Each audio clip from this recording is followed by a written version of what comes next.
Hello, and I'm continuing my experimentation with this old phone as a camera that has a more reliable battery, I think, than my current phone. But the lighting doesn't feel right, and I'm also experimenting, since it doesn't quite sit on the surface I used to hold the other one on, just keeping it poised there using my thumb. So, let's talk about Descartes, because that's far more important. We're in part 5 at last, part 5 of the discourse on method. Now, I had to review some of the order in which he presents things here.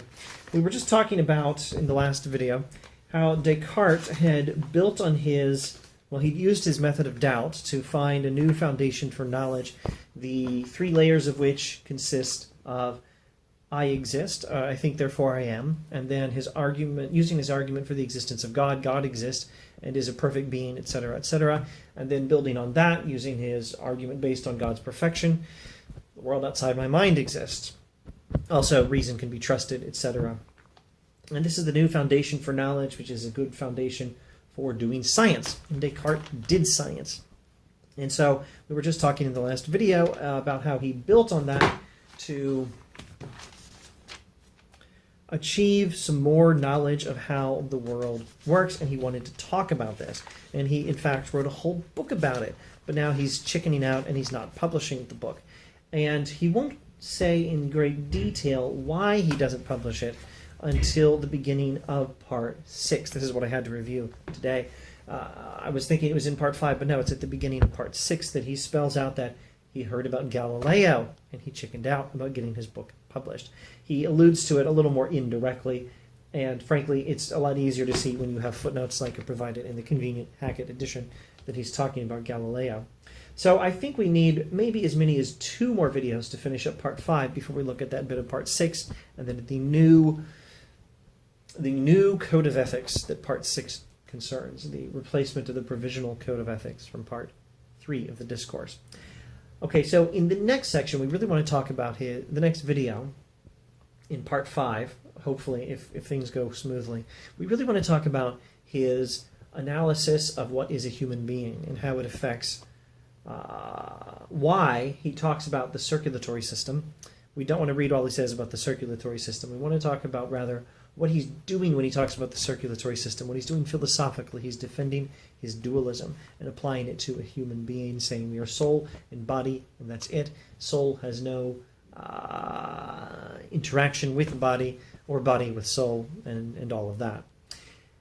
We want to get to that possibly in the next video. In this video, we want to just set the stage for it by doing the next bit of part 5. Descartes says, he's been talking about specifically the physical laws that govern the universe. He says, but because I have tried to explain the principal ones among these truths in a treatise that certain considerations prevented me from publishing. Here's where our helpful footnotes in this edition say it was the Galileo situation, and that treatise was called The World.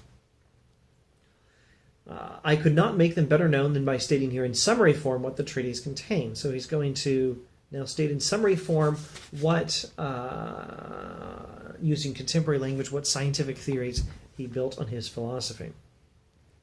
And he talks about why it's useful to not go into too much detail and say he had emphasized light in the other book he had written. I intended to include in it everything I thought I knew concerning the nature of material things, but it was more useful to just focus on one thing to illustrate the general structure of the ideas he's dealing with, and so he focused on light and the sun and the stars and the terrestrial bodies, and then eventually he had talked about man, because he's the observer of these things. He'd eventually talked about human beings. And he says, all the same, to cast all these things a little in shadow, and to be able to say more freely what I judged about them without being obliged either to follow or to refute the opinions that are accepted among the learned, I resolved to leave this entire world here to their disputes, and to speak only of what would happen in a new world, were God now to create enough matter to compose it, somewhere in imaginary spaces, and were he to agitate in various ways and without order the different parts of this matter, so that he composed from it a chaos as confused as any the poets could concoct, and that later he did no more than apply his ordinary concurrence to nature, and let nature act in accordance with the laws he had described. Thus, first, I described this matter and tried to represent it in such a way that there is nothing in the world, it seems to me, clearer and more intelligible with the exception of what has already been said about God and the soul. For I even explicitly supposed that in this matter there were none of those forms or qualities about which disputes occur in the schools, nor generally anything the knowledge of which was not so natural to our souls that one could not even pretend to be ignorant of it. Moreover, I showed what the laws of nature were, without supporting my reasons on any other principle but the infinite perfections of God. I tried to demonstrate all those laws about which one might have been able to have any doubt, and to show that they are such that even if God had created many worlds, there could not be any of them in which these laws failed to be observed. And he had talked about lots of things. He talked about mountains, seas, springs, rivers, plants, and generally how all the bodies called mixed or composed could be engendered there in this world he was describing. Yet I did not want to infer from all these things that this world has been created in the manner I was proposing, for it is much more likely that from the beginning God made it such as it had to be. But it is certain, and this is an opinion commonly accepted among theologians, that the action by which God preserves the world is precisely the same as that by which he created it. So that, even if, in the beginning, he had never given it any other form at all but that of a chaos, provided he established the laws of nature and bestowed his concurrence in order for nature to function just as it does ordinarily, one can believe, without doing injustice to the miracle of creation, that by this means alone all the things that are purely material could over time have been rendered such as we now see them. And then he moved on from talking about plants to talking about animals, and specifically human beings. And he did not suppose that in the human body there was any kind of a soul. No rational soul in the body or anything else to serve there as a vegetative or sensitive soul. This is Aristotelian. These are Aristotelian concepts of what the soul does. The soul, in its vegetative function, keeps us alive. It brings in nutrition and keeps us alive and growing, at least up to a certain size. And a sensitive soul is what gives the body the power of perception. Plants have vegetative souls in Aristotelian metaphysics. They have souls that have that one function, the vegetative function. The soul is what makes a plant a living thing in Aristotelian metaphysics. And an animal has a soul that has that function, but also the extra function of sensation. And the human soul has all of that plus reason. That's the Aristotelian metaphysics. And he says that he examined the functions that could as a consequence be in this body and found there precisely all those things that can be in us without our thinking about them, and hence without our souls contributing to them.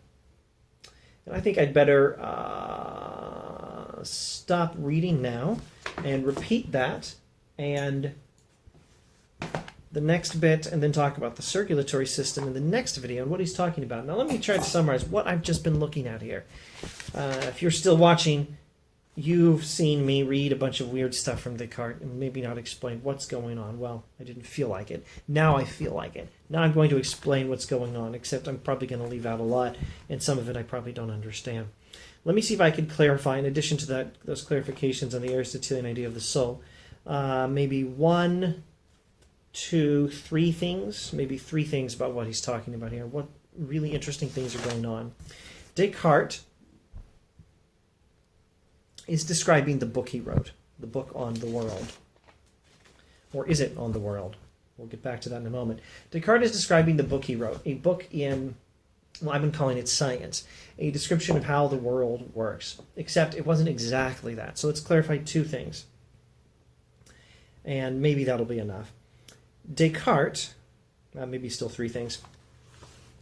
Descartes says that in this book, he supposed only that there was matter, which he thinks we understand very clearly. We understand the idea of God, we understand the idea of the soul, and we understand the idea of matter.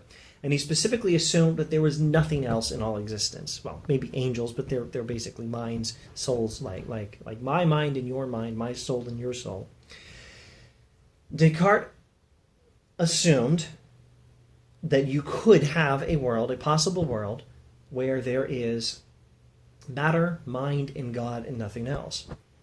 and he described this world. He supposed that there were no other non-physical things, not those forms Plato was talking about, those universals Plato and Aristotle were talking about, or any other non-physical thing that Pythagoras or Plato or Augustine or Aquinas or anyone else talked about. Just soul, which is mind alone, and matter, and God, that's all that exists. He supposed that you could have a possible world with nothing else.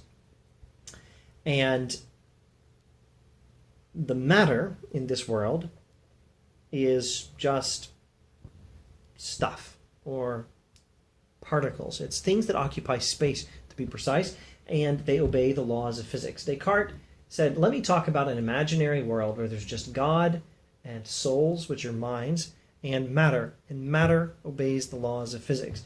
And then he said, if you imagine this world, you can describe it in detail and see how it's an orderly world much like ours. Now, understand that he's giving this enormous disclaimer, and he's saying, I'm not talking about this world, this is a fictional world. He says, imagine a fictional possible world where all there is matter, which we have a very clear idea of, and soul, which is mind, which you have a very clear idea of, and God. And matter obeys the laws of physics, and it's just stuff that occupies space and obeys the laws of physics, and that's all that exists. And he says you can describe that world, and it turns out to be a whole lot like ours. But he's saying, I'm not disputing anyone who says that Aristotelian metaphysics is correct, and that there are universals or forms or other non-physical things, or that the soul has this function of giving life to the body. I'm not saying this is how the real world works. I'm just saying this is a possible way things could have been. And so I'm not disagreeing with any of the Catholic theology. I'm a good Catholic. This is what I keep saying Descartes keeps doing. He says, I'm not going to be able to make this work with my thumb